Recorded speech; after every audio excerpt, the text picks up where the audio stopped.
He was just 23 years old, black, deaf, accused of a crime he didn't commit.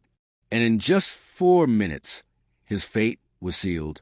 This is the story of Jonathan Langston, a young man whose disability and race turned the justice system into a weapon against him.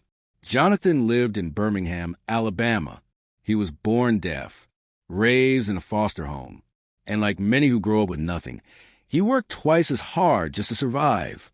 One afternoon, while walking home from his job at a car wash, he was stopped by police. A nearby store had just been robbed. The suspect? A tall black male in dark clothes. That was all it took. No weapon on him. No money. No stolen items.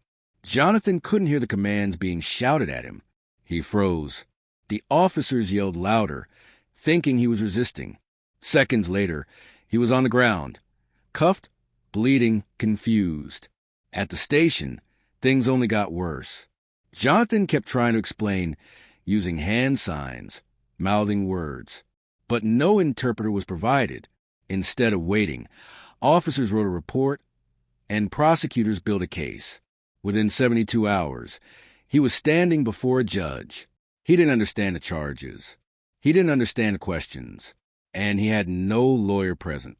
In less than 4 minutes, he was convicted, sentenced to 12 years in prison. Jonathan spent the next 6 years behind bars. He missed his sister's wedding. He lost his mother to cancer. And still, no one listened. It wasn't until a prison volunteer, fluent in ASL, began speaking to him that the truth began to emerge. She contacted advocates. They reviewed court documents. No fingerprints.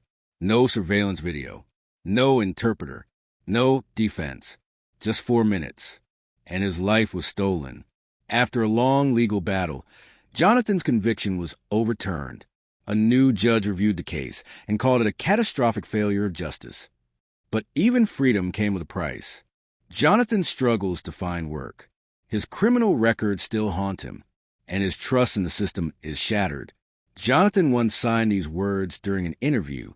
They never heard me because they never tried to. How many more Jonathans are out there?